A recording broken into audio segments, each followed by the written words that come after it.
예, 좋은 질문이다. 좀 마음을 무겁게 하는 질문인데요. 커뮤니티에 대해서는 찬반 양론이 있죠. 그래서 이제 참여정부에서 시작했던 일이고, 지금 5년을 끌어서 이명박 정부 후반기에 와서 기준 동의를 얼마나 두고 있습니다. 미국과 FTA를 하는 것이 우리나라에 좋으냐 나쁘냐에 대해서는 서로 다른 의견이 있을 수 있다고 저는 생각합니다. 지금 양상은 찬성론자 쪽에서는 상상할 수 있는 최대한의 긍정적 효과를 이야기를 하고, 반대론자들 쪽에서는 상상할 수 있는 최악의 결과를 이야기를 하고, 이렇게 논쟁을 하고 있습니다. 최근 갑자기 떠오른 ISD 문제만 하더라도 ISD가 결정적으로 한국에 불리한 것이냐, 어떤 조건에서 ISD 제소가 가능하냐, 이런 거에 대한 구체적인 내용은 없이 여기 논쟁이 이루어지고 있죠. 그래서 개인적으로는 참여정부 당시에 이제 보건 분야 문제가 협상을 실질적으로 지휘를 했고, 보건 분야 협상 결과에 대해서 엄청난 국익 손실을 봤다 아니다 이제 그런 엇갈리는 평가가 있었습니다. 저는 이 문제에 관해서는 양론이 다 일리가 있다는 것을 인정해야 된다고 봐요. 외무의 협정을 체결하는 것이 좋다는 주장, 이런 식으로 해서는 안 된다는 주장 모두에 일장일단의 원리가 있다고 생각합니다. 제가 이제 이거에 대해서 지난 정부 때 대표들이 사인했던 거에서 지금 후퇴를 두 가지를 했죠. 하나는 쇠고기를 개방을 협정과 직접 관계없이 이 정도 하나 있고 30개월 이상 중에 하나 있고, 또 하나는 자동차 분야에 대폭적인 양보를 추가적으로 한 거, 이렇게 해서 전체적으로 지난번에 미국 쪽의 요구가 다 있었지만 전부 거부하고 형성했던 타협점이 깨진 것 때문에 야당은 지금 반대를 하고 있습니다. 그게 이제 형식상의 원리고요. 내심 얘기를 한다면 저는 이제 우리 경제의 대외 개방에 대해서, 개방 그 자체에 대해서 거부할 수 없다고 생각해요. 우리가 전 세계에서 국민 경제의 무역 의존도가 1등으로 높은 나라입니다. 전 세계에서. 그러니까 수출입액 총액이 GDP를 넘어서는 규모로 돼 있는, 또는 그와 비슷한 규모로 돼 있는 나라. 이게 이렇게 이루어져 있는 현실이기 때문에 더 개방할 거냐, 지금 정도로 갈 거냐의 차이는 있지만 기본적으로 개방된 경제라고 생각해요. 근데 이제 참고로 우리가 보통 부러워하는 복지국가들 있죠. 스웨덴, 핀란드, 노르웨이, 독일 이런 나라들. 우리가 어떤 복지가 형편없다고 말하는 미국과 일본 모델이 있습니다. 근데 이게 어떤 인과관계가 있는지는 모르지만 우리가 모범적이라고 생각하는 모든 복지국가들은 개방도가 다 높습니다. 그러니까 수출입액과 GDP의 관계, 비율, 이걸로 보면 우리가 복지국가라고 진보정에서 칭찬하는 거의 모든 나라들이 다 매우 높은 대외 무역 의존도를 가진 나라들이고요. OECD 선진국 중에 복지 수준이 제일 형편없는 일본과 미국이 무역 의존도가 가장 낮은 나라였습니다. 그러니까 이 무역의 국민 경제의 대외 의존도와 사회 내부의 복지 서비스 또는 사회 안전망, 사회 투자, 이것 사이에 어떤 인과관계가 있는지는 모르겠으나 일정한 상관관계가 있다는 건 데이터상 분명히 나타납니다.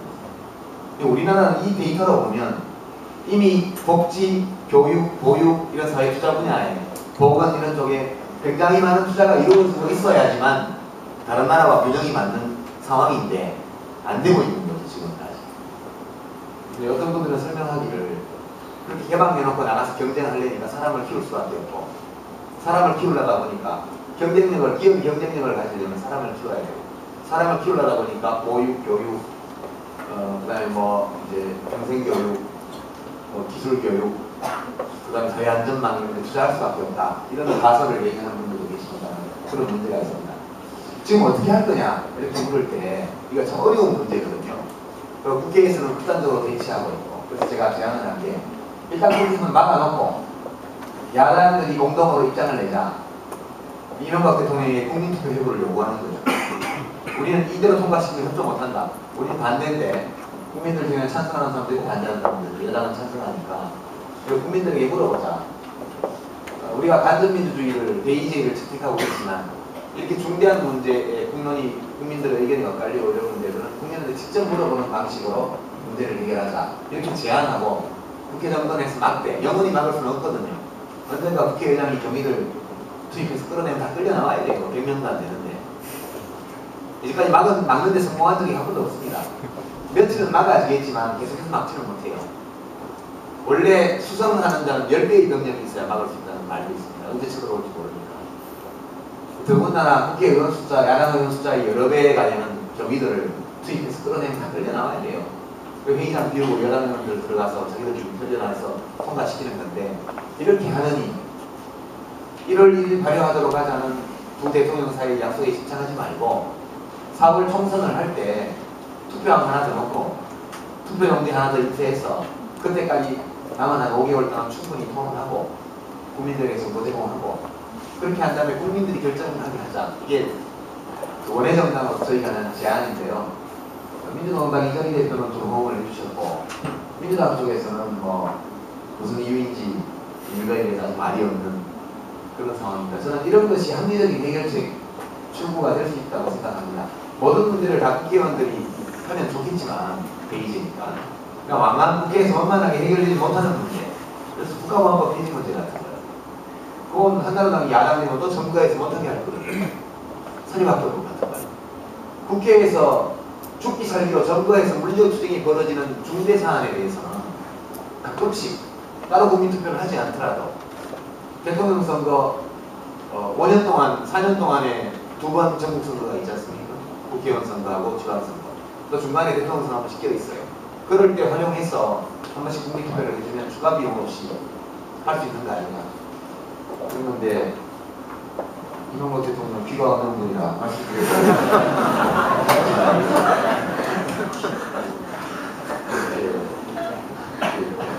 그리고 이 결과는 결국은 국민들의 선택으로 집권당과 대통령을 뽑아놓은 상황이기 때문에 이것은 그 선택에 따른 어찌 보면 불가피한 결과로 이루어질 수도 있다. 저는 그렇게 생각합니다. 강제적으로 통과시키더라도.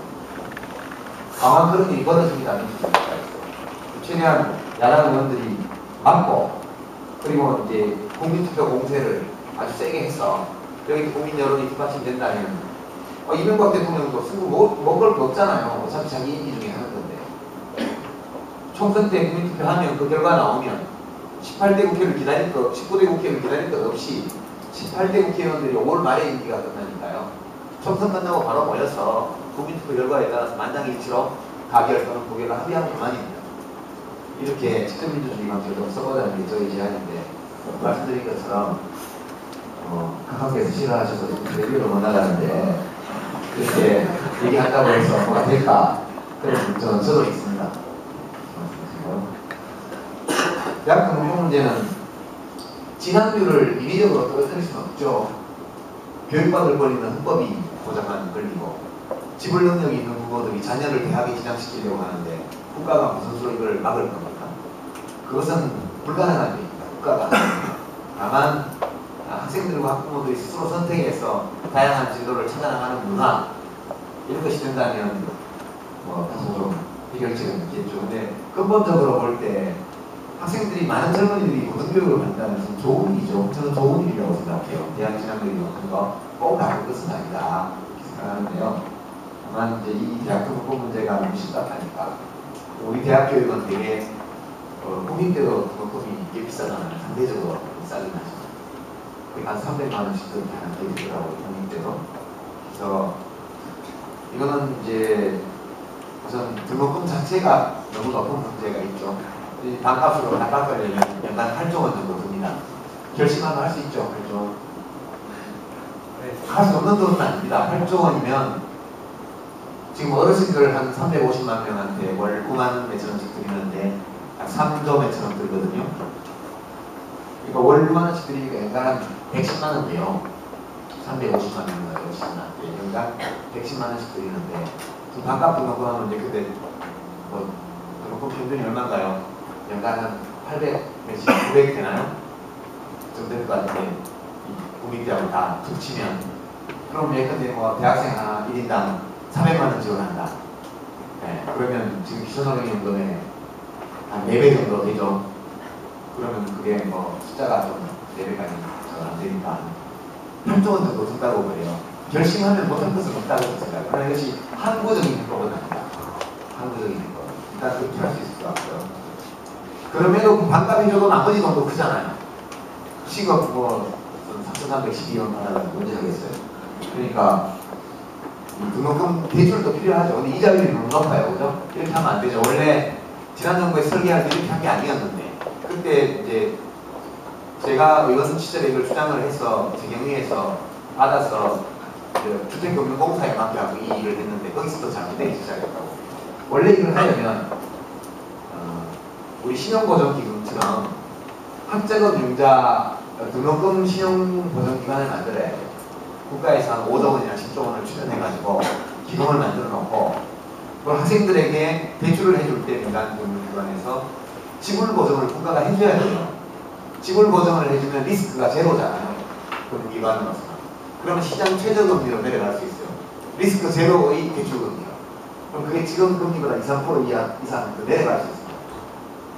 그리고 이제 군복무 기관이라든가 이런 국가를 위해서 봉사하는 기관은 거치기관으로 나눠주고 이자도 매기는 걸 중단해야 돼요. 공기로 하면 안 되고요.